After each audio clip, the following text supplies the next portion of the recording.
Hello, this is the sprint video for the new SignalR implementation.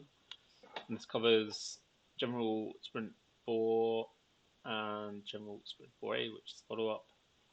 But they both cover the same general set of AC to get SignalR working with the new implementation using the Azure SignalR service and Azure function. So the AC, which covers both sprints, just going to go through most of these uses of SignalR. I'm going to skip notifications because they're a bit of a pain to set up and I haven't got time right now. If I need to, I can add an addendum to this with that. I'm also going to skip external data table synchronization, as that is not the EC Central endpoint seems to not be working at the moment. So that they're not working, and that's a bit of a pain to set up. Again, I can have supplemental videos to accompany this if that's required, but I will go through the rest. So starting with process start events, including campaign management. So first of all, I'm going to do WMS. Just going to use. Actually, this is a good point to show malware scanning as well, as there is a file field in here. So I'll do this now. So just going to select file, and so that is queued for malware scanning. That's now completed. So I go OK. I can, as the scan is OK, I can download that file. So that's that. So if I start the process, SignalR is used to trigger this progress bar and the various updates. So we should see it updating, and that will show SignalR working. So here we go. Looks like it's working. And also the final update forwards it to this page where you can go to first task or the process diagram, including campaign management. I'm not sure if I know how to do this actually. Or this might be another thing I need to potentially add in a future video. Maybe it is. I will leave that campaign management for now. Next, data import processing. So going to go to data import.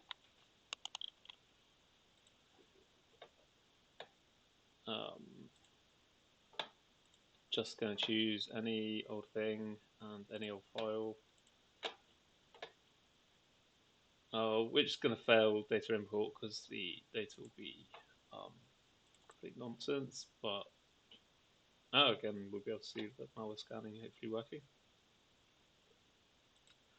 But we'll be able to see the SignalR progress happening at least, even if the data is nonsense. So if I go to next, so here this is another SignalR progress bar update and data import.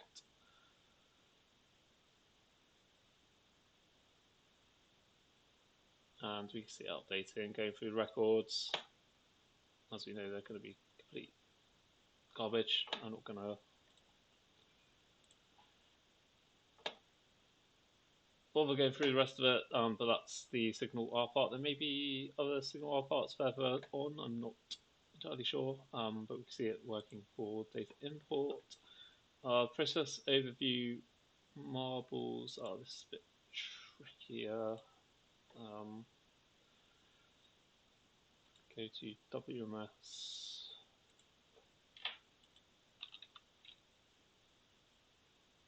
Let's go to one of these. If I then log in from another browser and kick off the process from there, hopefully I can switch across and see that. See the marbles working.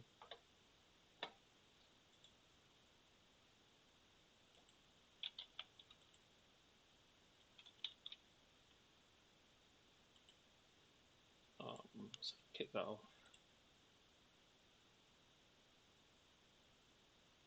And then I think I just caught the marble traversing down there.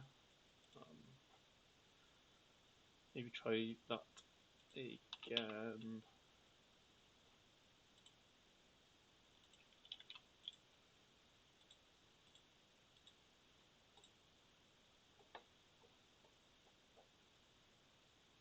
And there we go. These arrows are a little bit messed up at the moment in QA because of some other work I've been doing to improve routing. That there's a fix in for that.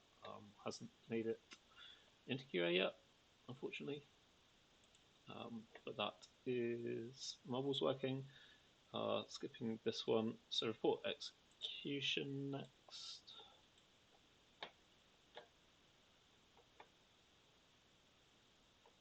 So just going to choose one of mine. So when we click run, it queues the report. The report execution as your function then comes along, does its processing, and sends updates as it is processing. So if I run that, we get the toast saying it's going to run, and it's quickly completed it, and we get the SignalR returning saying it has completed, and you can download it.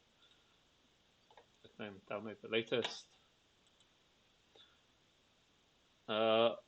Task card lists. I think I need to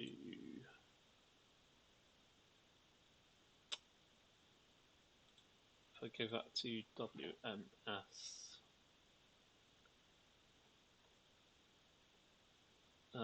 keep the task list open here, then I'll go to my other browser and kick off a new process, which is going to be have tasks assigned to me.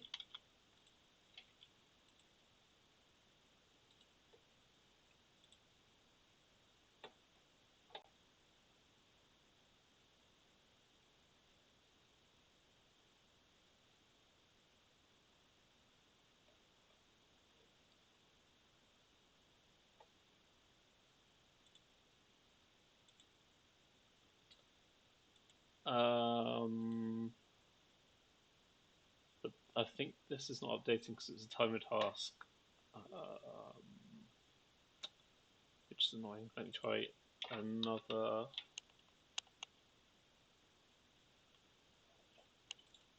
Another process, which doesn't go straight to a timer task. It's just go for this one, I guess.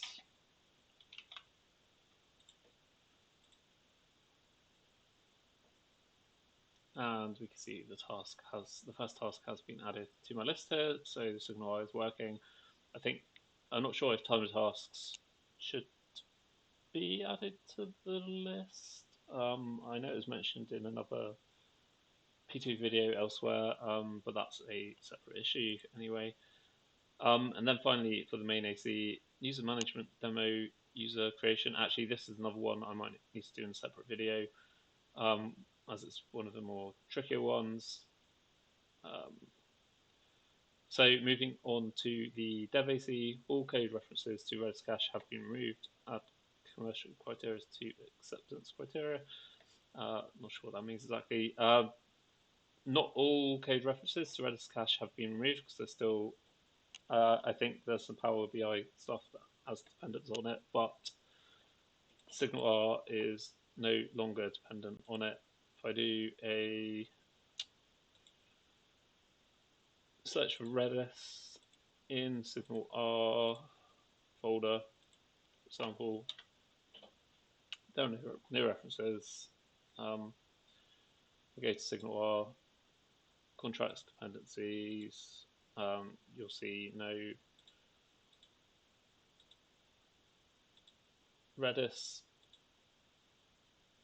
anywhere.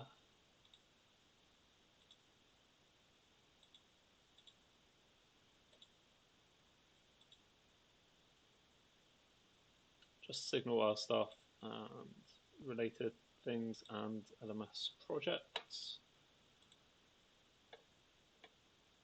All local hub initialization code has been removed, replaced. So if I go to pull request, this is the registration for SignalR service, and you can see here we've got the registering the hub, web platform hub we used to have, along with all these options, which were possibly unnecessary in some cases, and replaced with some fairly standard getting connection strings, setting up URL for the initial function, and adding some standard SignalR stuff, adding some services, dependency injection there, and this is the function startup. So again, adding SignalR stuff, then some basic JSON serialization stuff.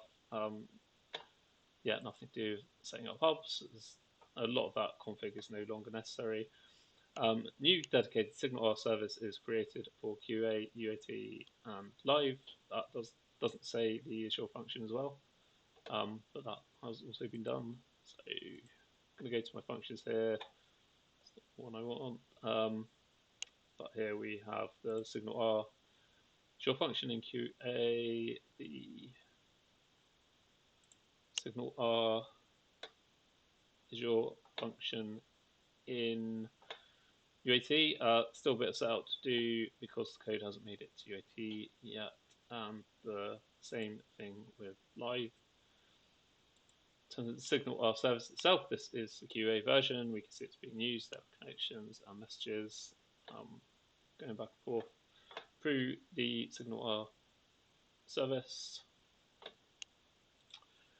And we also have ones for UAT and live. We shouldn't see any connections or messages for them yet because this code hasn't made it to those environments. And finally, QA environment, all existing references configuration are updated to point to the new dedicated SignalR service, so there's not much to do there. So in QA, we have a SignalR extension key here, which is used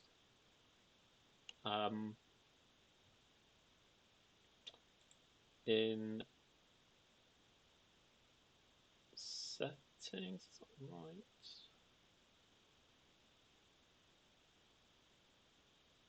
Sorry, that's the live version.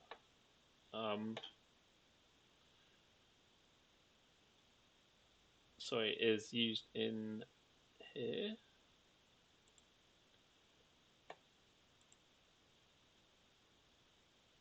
And then we have connection string here, which is used in configuration in the function app in here.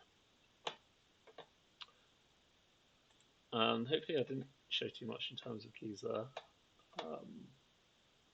But that is it for the AC, apart from the bits I missed, but I could do another video to cover those, as this is already very long anyway. Yeah, that is it for this video, so thank you for watching.